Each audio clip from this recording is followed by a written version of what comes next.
On August 3rd, 2010, Omar Thornton went on a shooting spree at his workplace.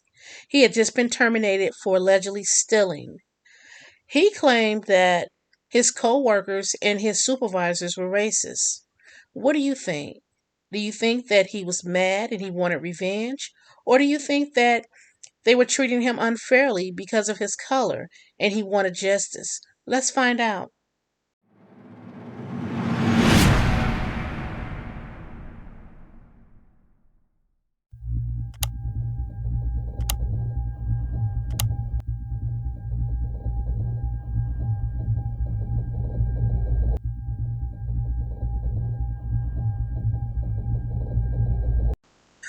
Omar Thornton grew up in East Hartford, Connecticut.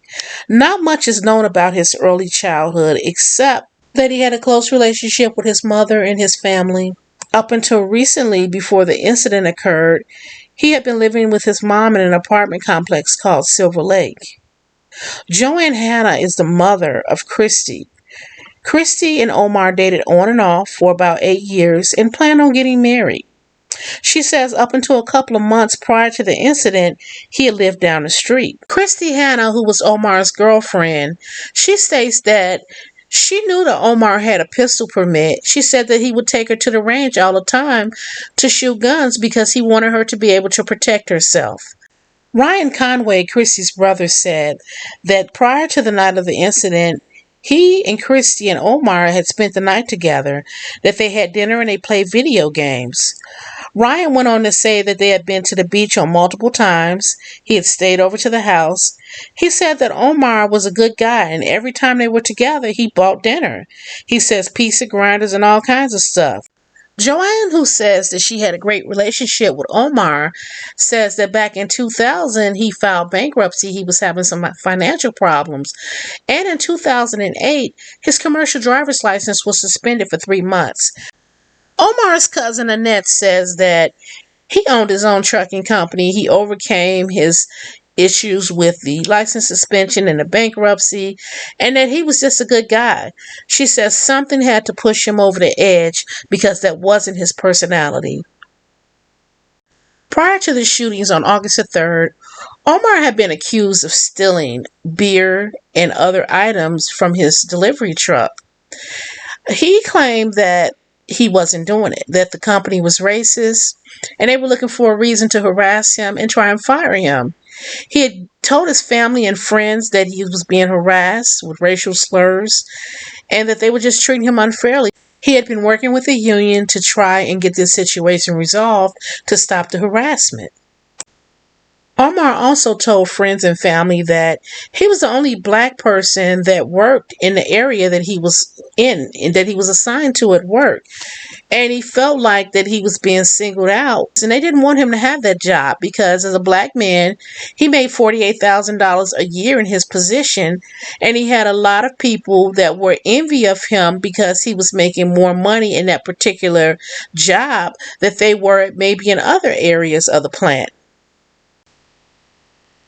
It was later said that Omar had told family and friends that his employer was accusing him of not only stealing, but also selling the items to other people for profit.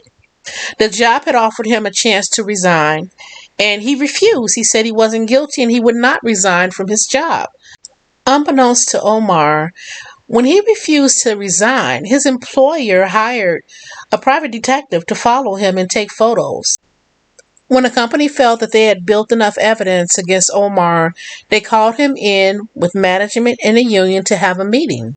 Thornton arrived about 7:30 a.m., which is much earlier than his normal shift would start for his disciplinary meeting.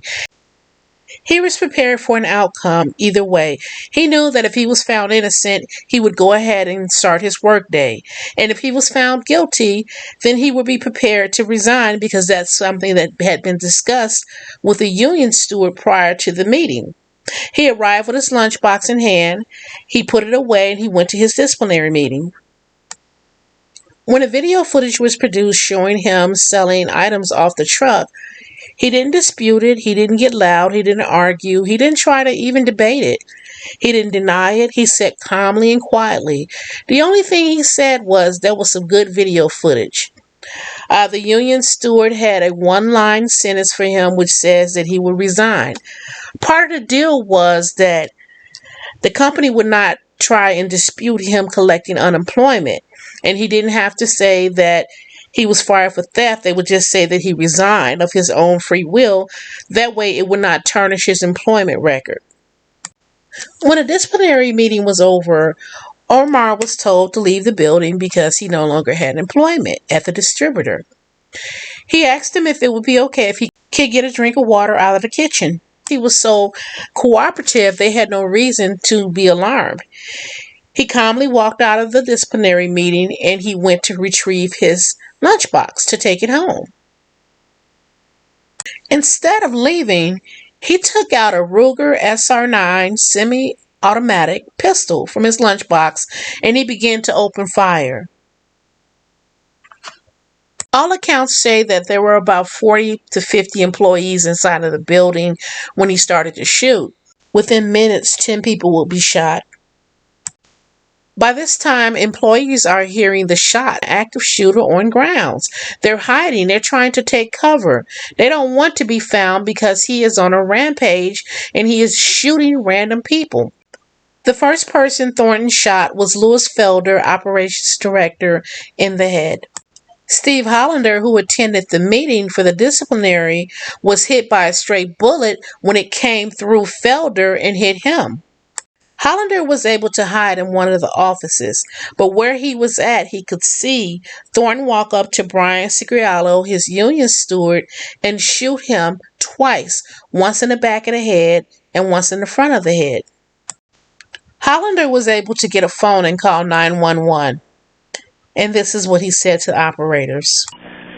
911. I need the cops here at Hartford Distributors right away, shooting. What's going on? Who got Somebody shot? got shot. I got shot. Okay, I need some information, sir. Who got shot? We need the cops. Omar Thornton shooting people. I just got shot. Okay, what kind of gun he has, sir? It's a black gun. I don't know. He's carrying a red. He's wearing a blue shirt and blue shorts. He's got a oh shit, he's still shooting. I hear guns out there. All right. Did he used to work there? Yeah, till I just fired him. Today, just now before he started shooting. He's chasing people out in the parking lot. He's in the parking lot chasing people. With his gun, shooting at him. He's got he's carrying a red lunch bag. He's right out in front of my office right now. I see him walking around. Active shooting. A red bag? He's got a black shorts and a blue shirt. He's still walking around out in the parking lot. Craig Pepin, who was attempting to flee from the room, was shot twice in the back and killed. Victor James ran toward the north end of the warehouse and he was shot twice in the back. Douglas Stratton was driving a forklift. He was shot in the back of the head by Thornton. Francis Fazio saw him and tried to run. He chased him down and shot him twice. He then shot William Ackerman 3 times. Thornton then went to the breakage room to look for Edward Kennison. When he found him, he shot him in the shoulder while he laughed. When Kennison tried to make a run for it, Thornton chased him about 600 yards into the west parking lot. When he fell, as he pleaded for his life, he shot him once in the back and once in the head, killing him.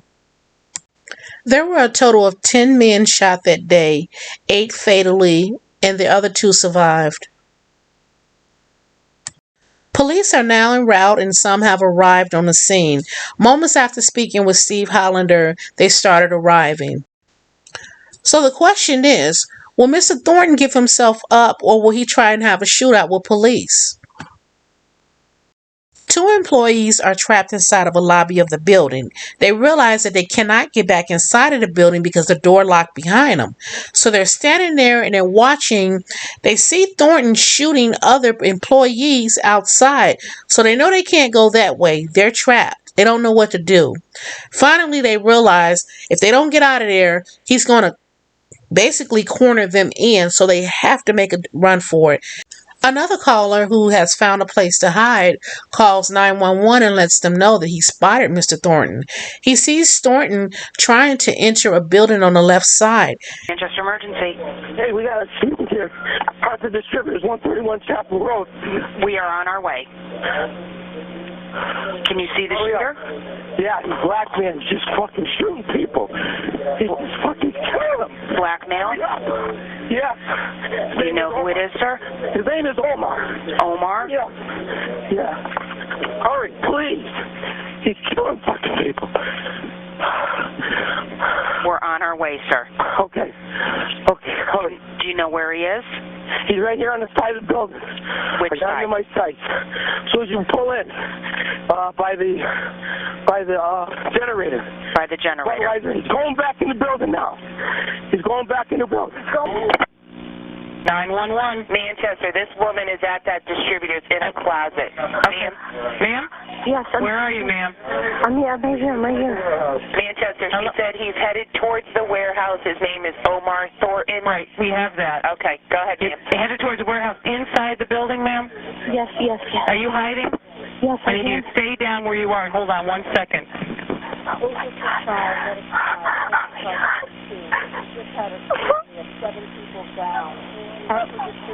Ma'am? Ma'am? Yes? Are you hurt? No. Okay. Are you hiding in an office? Is the door locked? No, the door's not I want you locked. to get down, okay? I'm hiding in the dark. 911. This is the woman inside the building Okay. in Manchester. Okay, hello? Hello? Yep. Are you here yet? We are on the scene, ma'am. Are you still in the room? Yes, I'm in the building. Okay, are you in the back hiding? Can you lock the door? I don't want to get up. Do you have him? We do not have him yet. Thornton goes back inside of the office building and he's looking around for more employees to shoot. He runs across Julie Clusen, who's in a wheelchair. She's doing her best to hide behind her desk while sitting in a wheelchair. He notices that she is in a wheelchair and he walks up to her and then he walks past her and then he says to her, "Oh, you're in a wheelchair." And he turns around and he leaves. And when he's leaving, she says, "Thank you for not killing me." So just as Thornton is about to make his way into the lobby from inside the building, the two employees that were inside the lobby finally break out and make a run for it just in time. Literally within seconds, he's right behind them. Thornton realizes that when he came out the building, the door locked behind him and he can't get back in. So he shoots the glass out to regain entry. Simultaneously, as he's shooting the glass out, the police are coming through the front of the building, taking control of the lobby. Thornton calls his mother, and he tells her that he shot and killed the racist guys that were harassing him at work. He tells her that he's not going to jail, that he will not, and he's not going to turn himself in. He tells his mother that he loves her. He tells her that he wants her to take care of herself and he wants her to stop smoking. And then he hangs up the phone and he calls 911. State Police. This is 911. Yeah, can I help you?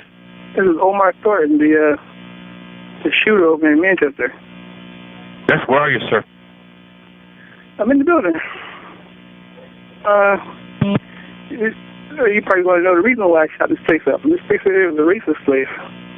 Yep, I understand that. They treat me bad over here and treat all other black employees bad over here, too. So I take it to my own hands and handle the problem. I wish I could have got more to people.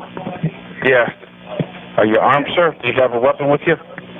Oh, yeah, I'm armed. How many guns do you have with you? I got one now. There's one out in the factory there. Yep. Okay, sir. I'm not going to kill nobody else, though. Yeah. We're going to have you surrender yourself somehow here. Not make the situation any worse, you know what I mean? These cops are going to kill me. No, they're not. We're just going to have to get you to relax. I'm relaxed. Calm down. To have you, turn yourself over. You're going to be popular. You're going to play this on the news. You're going to be popular here, man. Make sure you say the right thing. Hey, there's a SWAT team just rode by in Army gear. You don't know where I'm at, but I don't know. Maybe you can trace it from this phone call. But yeah, these people here are crazy, and they treat me bad since I started here. Racist company. Yep. Keep me bad. I'm the only black driver they got here. Okay, They keep me bad over here. Keep me bad all the time. Yeah, this is a horrible situation. I understand that. Hey, don't try to calm me down. I'm already calmed down. Yeah. I'm not going to kill nobody else. I just want to tell my story so you can say it back anyway. Then you're gonna help me get you out of the building, okay? All right, I'm gonna get out. Don't worry about it already. I got that taken care of. I don't need anybody talking to me to get me out of the building. Where in the building are you, Omar? I can tell you that. When they find me, that's when everything will be over. Tell my people if I love them. Yeah. And I gotta go now. Omar. Yeah. I really want you to help me stop this situation. Okay? Okay. If you work with me, we'll get this to stop. Okay? Omar. Shortly after hanging up the phone with the police, Omar fatally shoots himself in the head. What happened to the proof on the cell phone that Christy Hanna said that she saw, proving that Omar was telling the truth about being harassed and his co-workers being racist? Did it really exist? Or did the police or someone else destroy the evidence? What happened to the evidence, or was there any evidence at all? The second theory is, if the evidence actually existed, did he show the evidence to his supervisors? Did he show the evidence to the union? Or did he try and go outside of the workplace to a state agency and show them proof that something was going on inside the building, because professional conduct and standards would have investigated that? Christy said that Omar talked to her openly multiple times about what he was going through at work, the problems that he was having. She says that he had found nooses hanging. There were racial slurs written on the bathroom walls inside of the warehouse. She says that this was something that was going on for quite a while, and he had complained about it to management and the union, and nothing was being done. She said she had even witnessed proof on his cell phone that he had taken pictures and he showed her. So she says that she knew that these things were actually happening. Omar insisted that he was being harassed at work and that his co-workers were a bunch of racists. He told his friends and he told his family, he told his girlfriend, and he told the union, and he asked them to help him, to protect him. And he said that no one listened to him and no one believed him. As the investigation continues, those close to Thornton insist he was a gentle man, pushed over the edge by constant racial taunts at work. It was not a random shooting. He knew the people that was bothering him, so-called bothering him. Christy Hanna was Thornton's girlfriend of 9 years. She asked for her face not to be shown on camera, although she was willing to share this photograph of her and Thornton. She claims she saw cell phone photos of racial slurs on the bathroom wall at his work. He said every day when he'd go back in, there'd be new stuff on the wall. One was a hangman with a noose around its neck, and underneath it said "kill the N-word." Company and union officials strongly deny accusations of racism, and the police say it is not being considered as a motive at this stage. I know what I seen on that wall in that picture, and that would make somebody go crazy if they keep doing it to somebody over and over and over and over and over and over. And I know that was happening to him, because nobody just wakes up one day and does that. During the investigation, investigators for the police department stated that they checked the walls of the bathrooms and they found no evidence of any type of racial slurs or markings on the walls. They said that his phone didn't contain any information that other witnesses say they had once witnessed on his phone. Police said that they interviewed the current other minority workers who were still working at the workplace, and they said that they had never had any issues and that they didn't know anything about those claims. At the conclusion of the police investigation, they concluded that there was no evidence of racism, that he was not being targeted, he was not being treated unfairly, and that there was no discriminatory acts against him. Now, Omar's position was different. He says that he had evidence and his family and friends backed him up. Omar's mother's sister, Annette, his aunt, she says that that Thornton was a good man, that he owned a trucking company, and that he was a good person. She said that he was pushed over the edge. You guys leave a comment below and let me know what your thoughts are. Please be respectful of all parties involved in this case. Thank you for watching.